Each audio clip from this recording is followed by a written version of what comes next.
اعوذ باللہ من الشیطان اللعین الرجیم بسم اللہ الرحمن الرحیم الحمد للہ رب العالمین والصلاة والسلام علی اشرف الانبیاء والمرسلین وآلہ الطیبین الطاہرین المعصومین ولعنۃ اللہ علی اعدائہم اجمعین اما بعد فقد قال اللہ تبارک وتعالی یا ایہا الذین آمنوا اتقوا اللہ وکونوا مع الصادقین. صلوات پڑھ دیجیے محمد.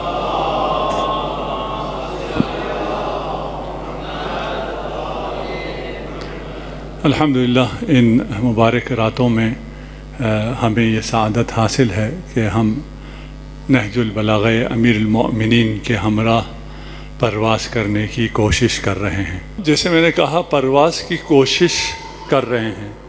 اور ایک چیز جو جوانوں کو ہمیشہ کہا جاتا ہے اور بتایا جاتا ہے وہ یہ ہے کہ آپ نے جو کام کرنا ہے وہ پرفیکٹ کرنا ہے، بہترین کرنا ہے، اور بہترین سے کم آپ کو کوئی کام نہیں کرنا چاہیے. اور اس مشورے کے وجہ سے بہت سے جوان بہت سے کاموں سے رہ جاتے ہیں. ہم سے معمولاً یہ کہا جاتا ہے کہ بہترین کرنا ہے، اور ہمارے ذہن میں بھی یہی ہوتا ہے کہ ہم بہترین کام انجام دیں اور ہم صحیح سے اچھے مومن بن جائیں، کامیاب رائٹر بن جائیں، کامیاب خطیب بن جائیں، کامیاب بزنس مین بن جائیں.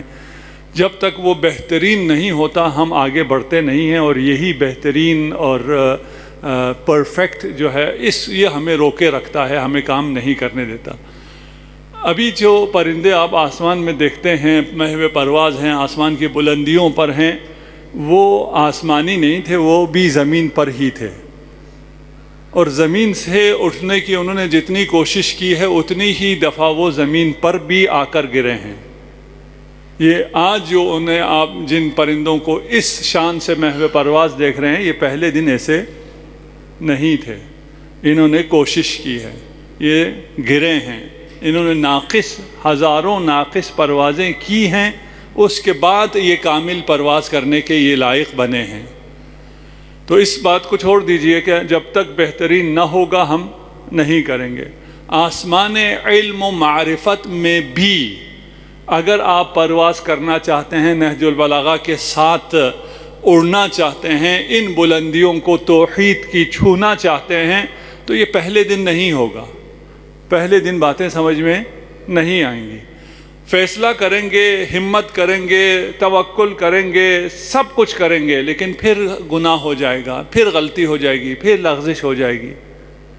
یہاں راستہ بہت آسان ہے، جتنی دفعہ بھی غلطی ہو جائے اتنی دفعہ توبہ کر لو. یہ شیطان پھر آ جاتا ہے، ایک دفعہ توبہ، دو دفعہ توبہ، 4 دفعہ توبہ، 100 دفعہ توبہ، اب تو میں اس قابل نہیں ہوں، نہیں اب بھی تجھے قبول کیا جائے گا. یہ آسمان معرفت اب بھی تیرے انتظار میں ہے.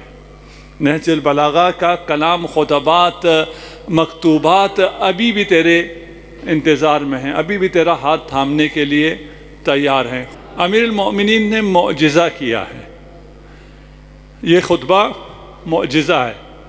الحمدللہ الذی لا یبلغ مدحہ القائلون. حمد ہے، یہ کل ہم پیش کر چکے اس جملے کو. حمد ہے، سپاس کامل ہے اس ذات کے لیے جس کی مدحت تک تمام قائلون نہیں پہنچ سکتے، اس کی ایک مدحت بھی نہیں کر سکتے. اس کی حمد کیسے کریں گے، ستائش کامل کیسے کریں گے؟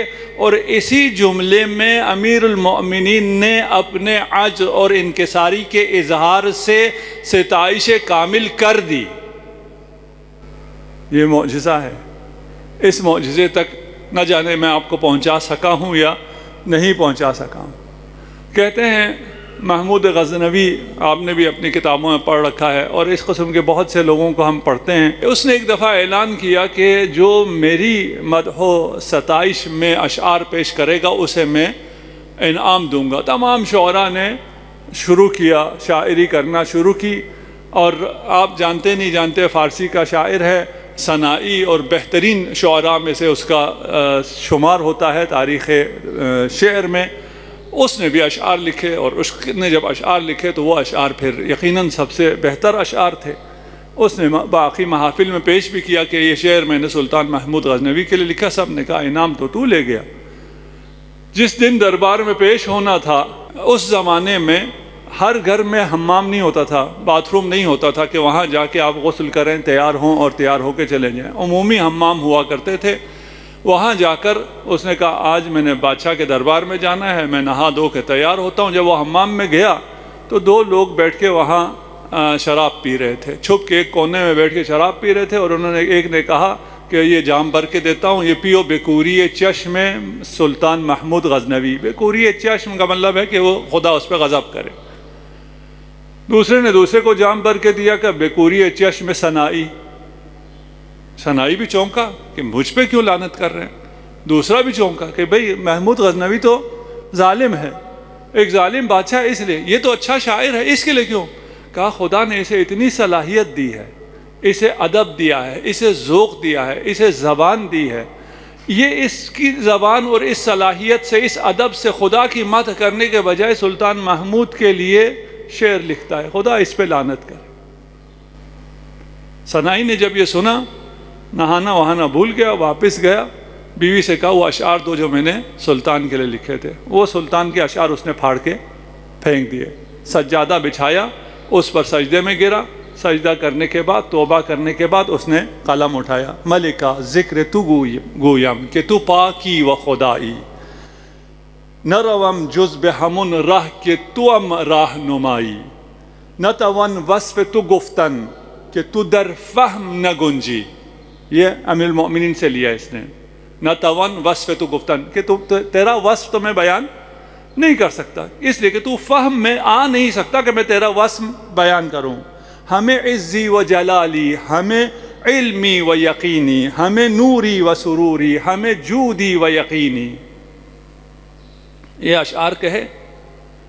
اب آپ فرق کہنا ظلم ہے، زیادتی ہے کہ میں کہوں امیر المؤمنین اور سنائی میں، سنائی کہاں امیر المؤمنین کہاں۔ سنائی نے بھی یہ جو سیکھا ہے وہ امیر المؤمنین سے سیکھا ہے۔ اور اگر اقبالیات کا شوق ہے، ہمارے ہاں اقبالیات پر کام بھی کرتے ہیں، اقبال کے وہ اشعار جو ناب ہیں، جو واقعاً اشعار ہیں، وہ تمام اشعار روایات اہل بیت سے ماخوذ ہے۔ اس لیے کہ وہ فکر جو لوگوں کو نہیں لگتی ہے کہ یہ فکر ہے ہی نہیں، اس لیے نہیں ہے کہ ہم عام معاشرے کی بات کر رہے ہیں، روایت اہل بیت سے آشنا نہیں ہیں، اور روایت اہل بیت سے اگر کوئی فکر آتی ہے تو وہ ہمیں فکر نہیں لگتی ہے۔ اس میں بھی سنائی نے امیر المؤمنین سے یہ سیکھا ہے کہ تیرا وصف کرنا ممکن نہیں ہے۔ کیوں ممکن نہیں ہے؟ کہ تو نہ گنجی، تو فہم میں آ نہیں سکتا، جو میری سمجھ میں نہیں آ سکتا، میں اس کا وصف کیسے بیان کر سکتا ہوں۔ لیکن اس کے بعد امیر المؤمنین کا کلام پڑھنے کے بعد سمجھنا الگ مرحلہ ہے، آگے چل کے بھول جاتا ہے اور پھر خود شروع کر دیتا ہے، ہمیں عزی و جلالی، ہمیں علمی و یقینی، ہمیں نوری و سرودی، ہمیں جودی و جزائی۔ یہ وصف کہا ممکن نہیں، اور پھر وصف کرنا شروع کر دیا۔ آپ نہج البلاغہ میں امیر المؤمنین کا خطبہ پڑھیں، کہیں بھی وہ اپنے پہلے اسٹیٹمنٹ سے نہیں ہٹے کہ اس کا وصف کرنا ممکن نہیں ہے، کہ پھر وصف کرنا شروع نہیں کر دیا، بلکہ اسے سمجھایا کہ یہ وصف ممکن نہیں ہے۔ کیوں ممکن نہیں ہے؟ وَلَا يُحْصِي، اگلا جملہ جو ہم پہلا جملہ کر چکے تھے، واو یہاں واو عطف ہے۔ عطف کا مطلب یہ ہوتا ہے کہ یہ واو بعد والے جملے کو پہلے والے جملے سے مربوط کرتا ہے۔ کلام امیر المؤمنین مربوط ہے۔ انسانوں میں کوئی ایسا انسان نہیں ہے جو علی کے کلام کے اس کمال تک پہنچ سکے۔ یہ واو عطف ہے، گزشتہ جملے کو اس جملے کے ساتھ، آنے والے جملے کے ساتھ جوڑ رہا ہے۔ وَلَا يُحْصِي، وَلَا يُحْصِي کا مطلب کیا ہے؟ یعنی وَالْحَمْدُ لِلَّهِ الَّذِي لَا يُحْصِي، وہ الحمدللہ جو ہم نے ایک دفعہ پڑھا، ایک دفعہ شرح کیا، اس کے بعد جو واو آ رہا ہے، یہ واو اس الحمدللہ کو دوبارہ لا کے رکھ رہا ہے۔ ہر جملے سے پہلے مولا کا حمد ہے، لیکن اس کو رب دینے کے لیے اور اختصار کے لیے اور آپ کے ذہنوں پہ زیادہ بوجھ نہ آئے، اس کے لیے واو لائے، دوبارہ الحمد کو بیان نہیں کیا۔ حمد ہے اس خدا کی جس کی نعمتوں کو گننے والے شمار نہیں کر سکتے۔ یہ ہم نے ترجمہ کر دیا، لیکن کہاں ترجمہ ہوا؟ نہ اردو میں وہ دم ہے، نہ میرے پاس وہ علم ہے، لا یحصی، گن نہیں سکتے. ہم کہیں گے ہم گن تو سکتے ہیں اللہ کی یہ 1 نعمت، 2 نعمت، 3 نعمت، 4 نعمت. اللہ کی نعمتوں کو کوئی گن نہیں سکتا. میں تو گن سک رہا ہوں 1 2 3 4. امیر المومنین نے ایسا کہا ہے کہ تم گن نہیں سکتے ہو. ہم نہیں، گننا اور ہے، احصاء کرنا اور ہے. ایسا گننا جس کے بعد تم آخر تک بھی پہنچ جاؤ، تم تمام نعمتوں کا شمار کر سکو، یہ تمہارے بس میں نہیں ہے. تمہارے بس میں نہیں ہے.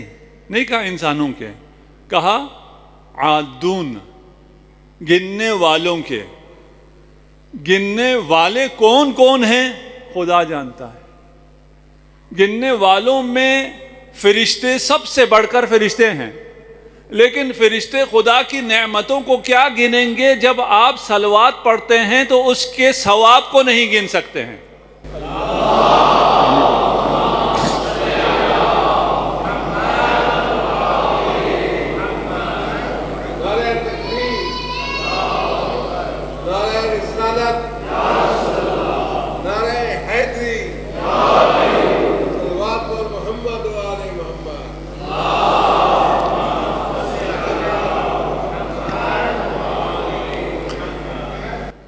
اچھا، گننے کے لیے سب سے پہلے معرفت شرط ہے. پتہ تو ہو نا کیا نعمت ہے اور کیا نعمت نہیں. میں گنوں گا کیسے جب مجھے پتہ ہی نہیں ہے کیا چیز نعمت ہے اور کیا چیز نعمت نہیں ہے.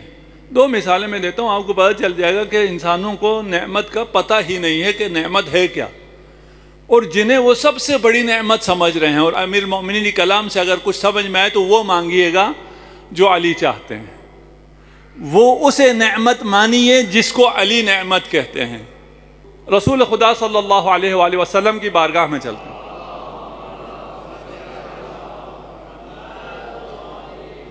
آپ اصحاب کے ساتھ تھے. میں متن روایت پڑھ دیتا ہوں. فقال النبی لقوم من عنده وفيهم ابو بکر وابو عبیدہ وعمر وعثمان وعبد الرحمن. یہ اصحاب بڑے کبار اصحاب رسول خدا کے ساتھ بیٹھے ہوئے تھے. رسول خدا نے ان سے پوچھا ما اول نعمت غرسکم اللہ بها، وہ پہلی نعمت جو اللہ نے تمہیں دی ہے. نعمتوں کو بتاؤ، اللہ نے تمہیں کیا نعمتیں دی ہیں. تو سب سے پہلے حضرت ابو بکر بولے اور انہوں نے کہا جی میری اولاد، میرا مال، میرا باغ، میرا کنواں، میری سواری. اس کے بعد باقیوں نے بھی اسی قسم کی چیزوں کو دہرانا شروع کیا. اور جب یہ نعمتیں جتنی ان کے پاس موجود تھی اصحاب نے گن دیا تو باری آئی امیر المؤمنین علی ابن ابی طالب کی. صلوات پڑھ دیجئے محمد و آل محمد.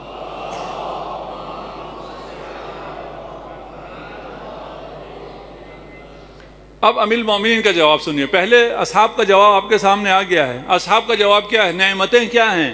وہی جو آج رات امت مانگ رہی ہے. آپ کی بات نہیں کر رہا. آپ کو آج رات کیا نعمتیں چاہیے؟ کسی کو کاروبار چاہیے، کسی کو اولاد چاہیے، کسی کو تجارت چاہیے، کسی کو تنخواہ چاہیے، کسی کو نوکری چاہیے، پتہ نہیں کیا چاہیے. یہی جو نعمتیں انہوں نے گنوائی وہی ہمارے ذہن میں بھی یہی نعمتیں ہیں. اب یہی سوال امیر المؤمنین سے پوچھا گیا. امیر المؤمنین کی باری بات میں آئیے. 2-4 منٹ جو گزرے تھے جو دوسرے بول رہے تھے، جب علی نے بولنا شروع کیا تو سب سننے والوں نے کہا کاش کسی اور کی باری نہ آئی ہوتی، سب سے پہلے باری ہی علی کو ملتی. لیکن اگر سب سے پہلے علی کو باری ملتی تو آپ کو علی کی قدر نہ ہوتی.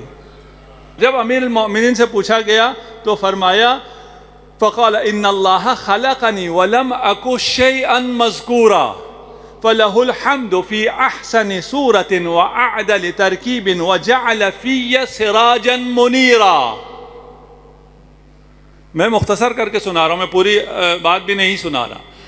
امیر المؤمنین نے کیا فرمایا؟ نعمتیں کیا ہے؟ گھر ہے، گاڑی ہے، باغ ہے، کنواں ہے؟ نہیں. کہا کہ میرا سب سے پہلی نعمت جو خدا نے مجھے دی، خدا نے مجھے عدم سے وجود بخشا. ولم اکو شیئا مذکورا، میں کچھ بھی نہیں تھا اور مجھے شرف وجود بخشا. فلہ الحمد، اس کے لیے حمد ہے. حمد امیر المؤمنین والا حمد. الحمدللہ الذی لا یبلغ مدحتہ القائلون، وہی حمد ہے یہاں پر بھی. اس کے لیے حمد ہے. اس نے مجھے عدم سے وجود بخشا، وجود بے احسن صور میں بخشا، اعدل ترکیب میں بخشا، اور مجھے سراج منیر بنایا. وَأَنَّهُ سَخَّرَ لِيَ السَّمَاءَ وَأَرْضَهُ، اب زمین میں موجود گھر، گاڑی، بنگلہ، کنواں کہاں اور علی کا شکر کہاں؟ علی کہتا ہے اللہ نے مجھے کیا نعمت دی؟ اس نے اپنی زمین اور اپنے آسمانوں کو میرے لیے مسخر کیا۔ نگاہ کا کتنا بڑا فرق ہے۔ وَكَانَ يَقُولُ رسول اللہ صلی اللہ علیہ وآلہ وسلم فی کل کلمۃ صدقت یا امیر المؤمنین۔ علی ارشاد فرماتے جاتے اور نبی کہتے جاتے سچ فرمایا، سچ کہا، سچ کہا۔ پھر نبی کے لبوں پر مسکراہٹ کھلی۔ ہم نعمتوں کو کیا گنیں گے؟ ہماری جو سامنے نعمتیں ہمیں وہ نظر ہی نہیں آتی ہیں۔ گننے کے لیے معرفت چاہیے۔ غزوہ حنین کے بعد جب رسول خدا واپس چلے تو یہ فتح مکہ کے بعد ہے۔ فتح مکہ کے بعد وہ جو تازہ مسلمان ہوئے تھے، جو آزاد کردہ غلام تھے، رسول خدا نے فتح کے بعد غزوے سے جو بھی غنیمت حاصل ہوا وہ ان تازہ مسلمانوں کو دے دیا جو مکہ سے آئے تھے۔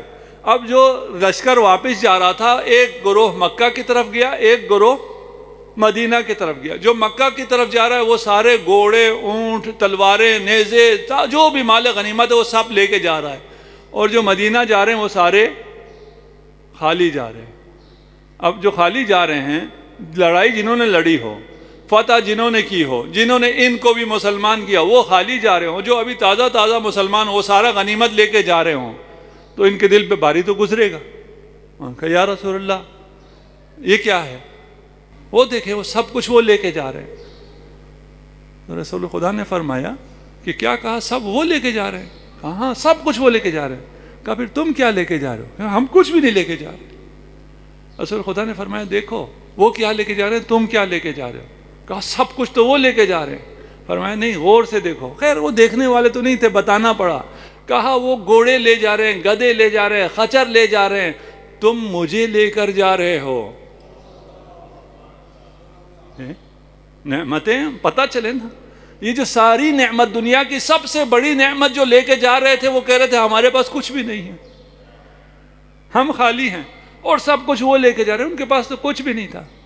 جس کے پاس رسول نہیں ہے اس کے پاس کچھ بھی نہیں ہے، اور رسول صرف اور صرف مکتب اہل بیت کے پاس ہے۔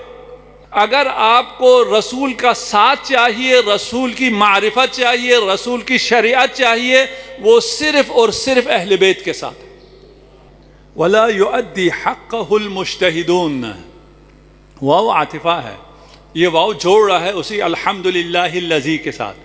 حمد ہے اس خدا کی، ستائش کامل ہے اس رب کی جس کے حق کو مجتہد، سخت کوشش کرنے والے، اپنی ساری زندگی اسی میں صرف کرنے والے بھی اس کا حق ادا نہیں کر سکتے۔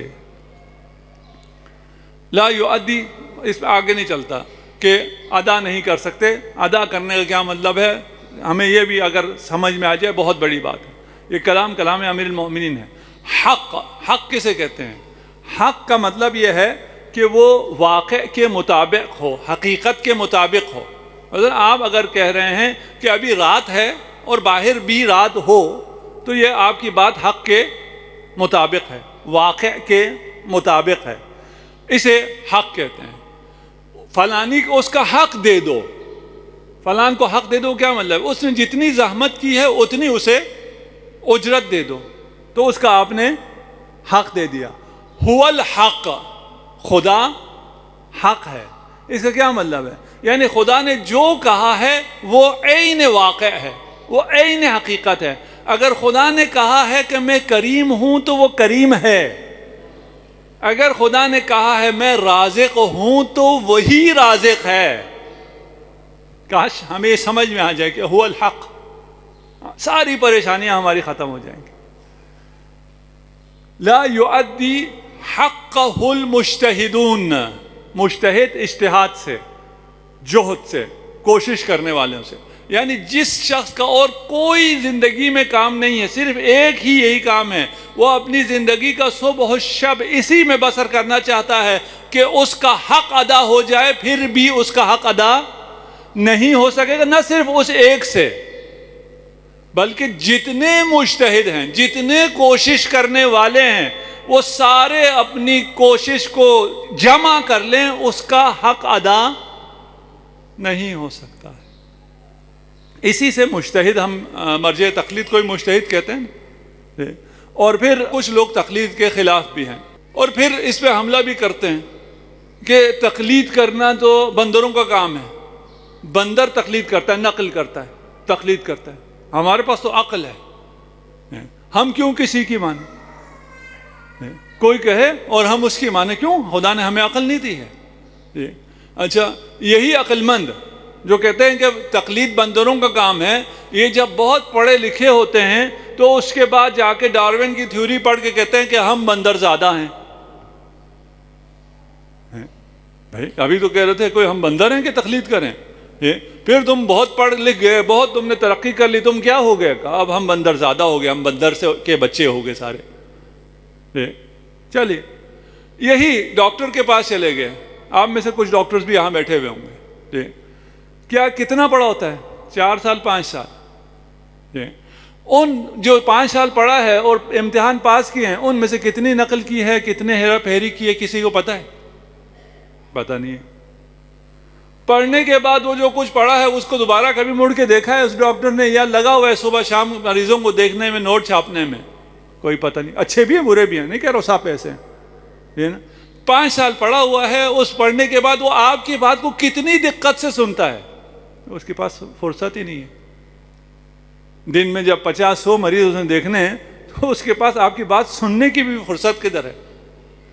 اس کے لیے آپ کیا کرتے ہیں؟ آپ اس کے کلینک میں جاتے ہیں اور اس جگہ انتظار گاہ میں انتظار کرتے ہیں جو وہاں پہ 100 مریض اور بیٹھے ہوئے ہیں، اور جو امراض آپ کو نہیں بھی ہیں وہ امراض آپ کو وہاں سے لگ جاتے ہیں۔ یعنی ہم پیسے دے کے ایسی جگہ جا رہے ہیں جہاں پہ ایسے وائرسز ہیں جو اور کہیں بھی نہیں ہیں۔ اس کے بعد ڈاکٹر کے پاس سامنے بیٹھ کے وہی باتیں کرتے ہیں، اس نے وہی تکراری باتیں کرنی ہے، اس نے وہی دوائیاں دینی ہیں جو ہم پہلے 1000 دفعہ خرید کے لائے ہوئے ہیں۔ اس کے بعد کتنے عقیدت سے اس سے پوچھتے ہیں کہ ڈاکٹر صاحب اس کو کھانے سے پہلے لوں یا کھانے کے بعد میں لوں؟ اس کو میں 1 گلاس پانی سے لوں یا میں دودھ سے لوں؟ اس شربت کو میں آدھے چمچے سے لوں یا 2 چمچے سے لوں؟ تمہیں کیا ہو گیا؟ تم عقل مند انسان ہو۔ یہ 4-5 سال جس نے تعلیم حاصل کی ہوئی، وہ پتہ نہیں کیسے کی ہوئی، تم سے اس کو کتنی ہمدردی ہے، 1000-2000 روپے جتنا لے رہا اتنی سی ہمدردی ہے، اس کی باتوں پہ ایسا اعتماد؟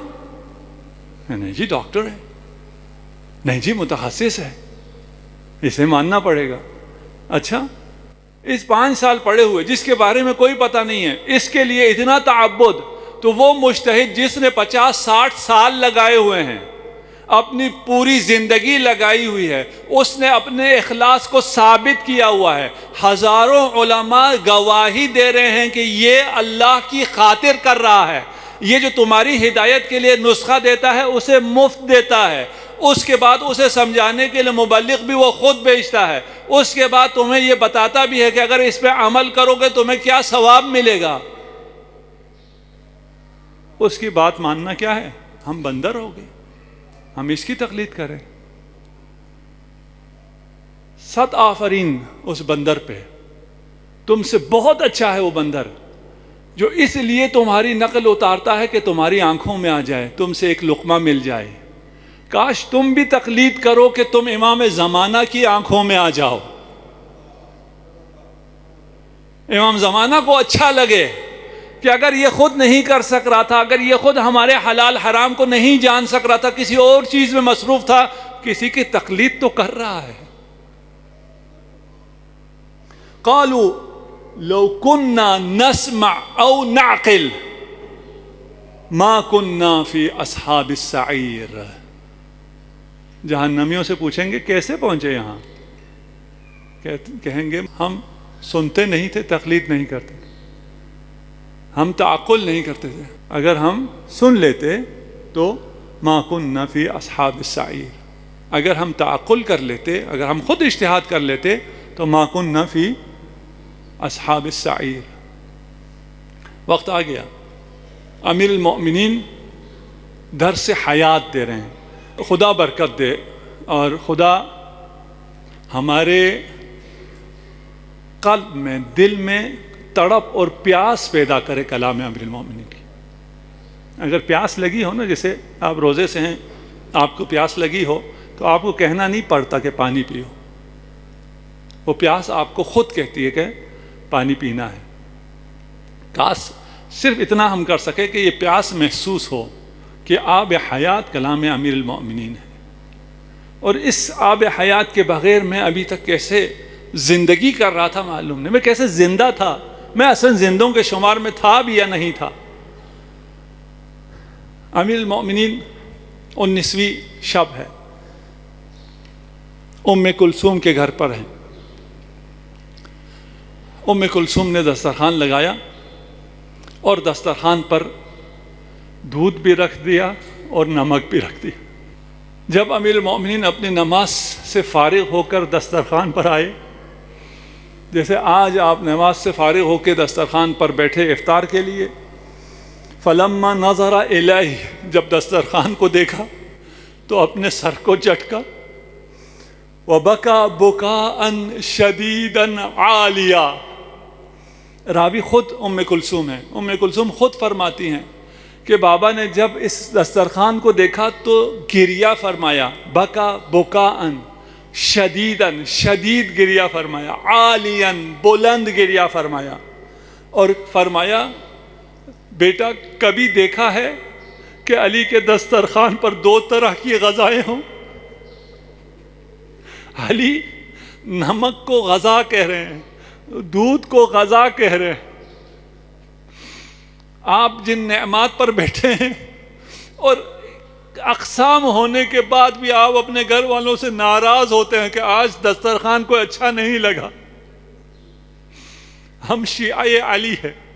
اس کے بعد فرمایا کہ میں چاہتا ہوں، انا اريد ان اتبع اخی و ابن عمی، میں خصوصیت کے ساتھ یہ عبارت پڑھنا چاہتا ہوں، امیر المومنین کا کلام آپ تک پہنچانا چاہتا ہوں۔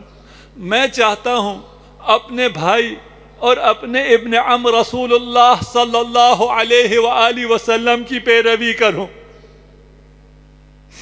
ما قدم الیہ ادامان، جب تک رسول خدا زندہ رہے رسول خدا کے دسترخوان پر دو طرح کی غذا نہیں آئی۔ فلما رفعتہ، میں نے ایک کھانے کو اٹھا لیا۔ ام کلثوم کہہ رہی، امیر المومنین دسترخوان پر تشریف لائے اور صرف نمک سے روزے کو افطار کیا، اور اس کے بعد تفصیل ہے، میں مختصر کر دوں، رات کا حال سناتی ہیں۔ وَلَمْ يَزِلْ تِلْكَ اللَّيْلَةُ قَائِمًا وَقَاعِدًا وَرَاكِعًا وَسَاجِدًا، ساری رات عبادت میں گزاری، کبھی حالت قیام میں ہے، کبھی حالت رکوع میں ہے، کبھی حالت سجدہ میں ہے۔ ثم یخرج ساعة بعد ساعة، پھر ہر کچھ دیر بعد صحن میں تشریف لے جاتے ہیں، آسمان کی طرف نگاہ کر کے کہتے ہیں یہی وہ رات ہے جس کا مجھ سے وعدہ کیا گیا تھا۔ اب پھر اپنے مصلی پر آ جاتے، ام کلثوم کے سامنے فرماتے اللہم بارک لی فی الموت، اے خدا مجھے میری موت مبارک ہو۔ پھر ام کلثوم فرماتی ہے جب بابا کی یہ حالت دیکھی میں بابا کا ساتھ نہ چھوڑ سکی، بابا کے ساتھ ساتھ رہی۔ فرمایا ام کلثوم جاؤ تھوڑی دیر آرام کر لو، لیکن صبح ہونے سے پہلے مجھے یاد دلا دینا، مجھے تیار کرنا۔ جس وقت پر مسجد تشریف لے جایا کرتے تھے آج اس سے پہلے مسجد کا ارادہ ہے، صبح ہونے سے پہلے مسجد کا ارادہ ہے۔ ام کلثوم ارشاد فرماتی ہیں جب وقت ہوا میں نے پانی پیش کیا، فاسبغ الوضوء وقام ولبس ثيابه وفتح بابه، کھڑے ہوئے وضو کر تیار ہوئے، کپڑوں کو پہنا، دروازہ کھولا، صحن میں تشریف لائے جو بدخیں امام حسین کو کسی نے ہدیہ دیا تھا، ان بدخوں نے راستہ روکنا چاہا، ام کلثوم نے ہٹانا چاہا، فرمایا انہیں مت ہٹاؤ۔ جب آگے بڑھے بدخوں نے بڑھ کر ابا کو تھام لیا، چیخنا شروع کیا، چلانا شروع کیا۔ امیر المومنین نے فرمایا لا الہ الا اللہ۔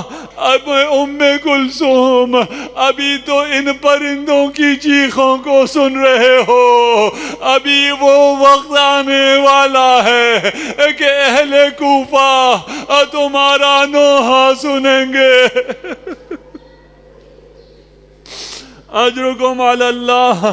جب امیر المومنین تشریف لے گئے مسجد کوفہ کے، وہ حالات میں بیان نہ کروں گا، میں مختصر کرنا چاہتا ہوں، لیکن مصائب ایسے ہیں، شب ضربت ہے۔ امیر المومنین نے نماز شروع کی، سجدے میں سر رکھا، لعین بڑھا، تلوار اٹھائی، ایک ایسا وار کیا کہ زمین و آسمان سے آواز آئی تہدمت واللہ ارکان الہدی، قتل وصی المصطفیٰ، قتل علی المرتضی۔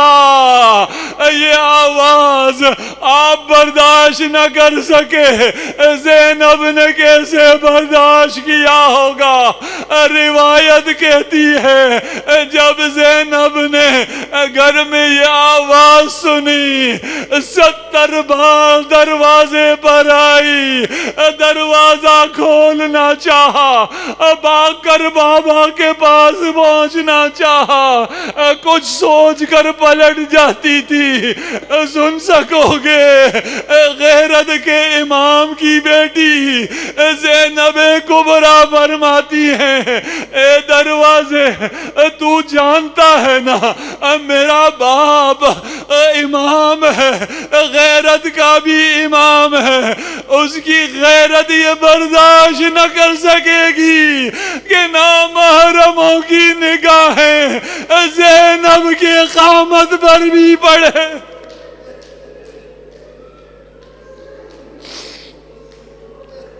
اجرکم علی اللہ۔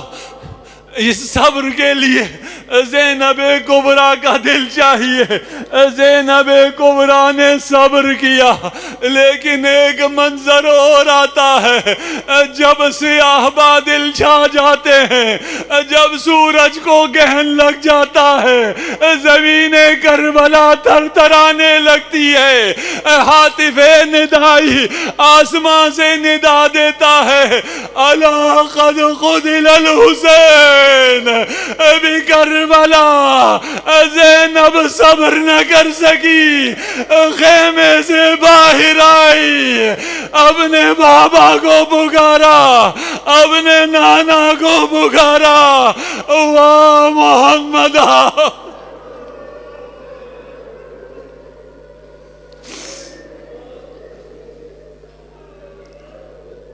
اجرکم علی اللہ۔ شب ضربت ہے۔ امام کے سر پر جب ضربت لگی، علی ہے، فاتح خیبر ہے، فاتح بدر و حنین ہے، یہ ضربت بھی علی کو ہلا نہ سکی۔ علی اسی طرح کھڑے رہے، اپنا امامہ کھولا، اپنے سر پر باندھا، کچھ دیر کھڑے رہے، لیکن یہ جو ضربت تھی 40 دن اس تلوار کو زہر میں سلایا گیا تھا۔ یہ جب زہر نے اثر کیا، فوقع علی علی وجہہ، علی چہرے کے بل زمین پر گرے۔ میں کیسے کہوں، یہ پہلی دفعہ نہیں ہے، میرے پیش نظر ایک اور منظر ہے جب حسنین تشریف لائے اور کہا اسماء یہ ہمارے ماں کے سونے کا وقت نہیں تھا، اسماء نے کہا شہزادو امتکما لیست نائمہ قد فارقت الدنیا، ماں سو نہیں رہی، ماں دنیا سے چل بسی۔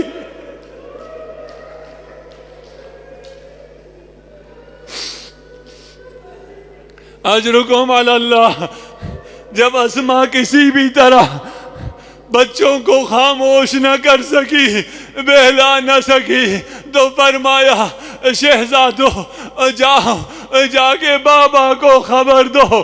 دونوں شہزادے نکلے، مدینے کی گلیوں میں گریا کرتے جا رہے ہیں۔ جنت کے سردار جب گریا کرتے جا رہے ہوں، اصحاب بھی ساتھ ہوئے، امیر المؤمنین باہر آئے، رونے کا سبب پوچھا تو فرمایا قد ماتت امنا فاطمہ، علی ماما دنیا سے چلی گئی۔ روایت کہتی ہے فوقع علی علی وجہہ، خیبر شکن علی منہ کے بل زمین پر گرا۔ اجرکم علی اللہ۔ علی کھڑے ہوئے، دونوں دفعہ کھڑے ہوئے ہیں۔ یہ علی ہے جو ان حالات میں بھی کھڑا ہو سکتا ہے۔ اپنے زخم کو پھر سے باندھنا شروع کیا، خون کو صاف کرنا شروع کیا۔ روایت کہتی ہے وہ اپنا سر باندھتے جا رہے تھے، والدم یجری علی وجہہ، لیکن خون رکنے کا نام نہ لیتا تھا۔ خون اتنا بہا کہ آپ کی داڑھی خون سے خضاب ہو گئی۔ فدخل الناس الجامع، اس واقعے کو سن کر لوگ مسجد میں داخل ہوئے۔ ووجدوا الحسن ورأس ابی فی حجرہ، لوگوں نے دیکھا کہ امام حسن کی گود ہے، امام حسن کا دامن ہے، علی کا سر حسن کی گود میں ہے، علی بے ہوش ہیں، حسن گریا کر رہے ہیں۔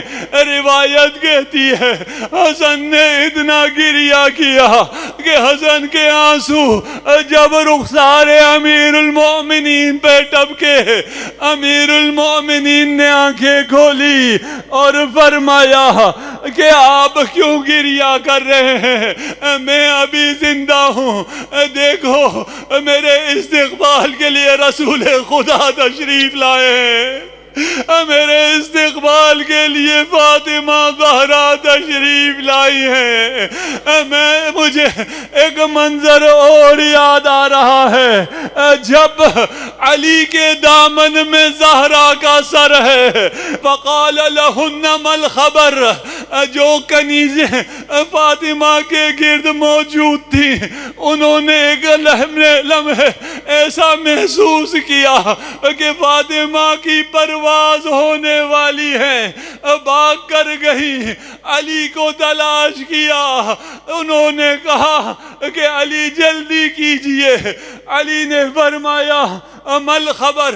فقلنا یا امیر المؤمنین ادرک ابنت عمک الزہراء ما نظنک، اپنی زوجہ کی آگے خبر لیجئے، آخری دیدار کر لیجئے، ہمارا خیال نہیں ہے آپ کے پہنچنے تک زہرا زندہ بچیں گی۔ جس علی کو یہ خبر دی گئی ہو وہ کس طرح پہنچا ہوگا؟ جب آ کر زہرا کا سر اپنے دامن میں رکھا اور پکارا، میں روایت کے الفاظ پڑھنا چاہ رہا ہوں، ناداہا یا زہرا فلم تکلمہ، کوئی جواب نہ آیا۔ فناداہا یا بنت محمد المصطفیٰ، اے محمد مصطفیٰ صحابہ کی بیٹی، کوئی جواب نہ آیا. فناداها یا بنت من حمل الزکاة فی طرف ردائه، اے اس سعد کی بیٹی جس نے اپنی ردا میں زکوٰۃ جمع کر کے فقراء میں تقسیم کر دی. کوئی جواب نہ آیا. پھر فرمایا یا ابنت من صلی بالملائکہ، یہ وہی واسطہ ہے جو زینب نے بھی اپنے نانا کو دیا تھا. پھر بھی جواب نہ آیا. علی کی مظلومیت دیکھیے، علی کی ندا دیکھیے. پھر علی نے اپنا واسطہ دیا. یا فاطمہ کلمینی، اے فاطمہ تجھے مظلوم علی کا واسطہ، آنکھیں کھولو. فاطمہ نے آنکھیں کھولی.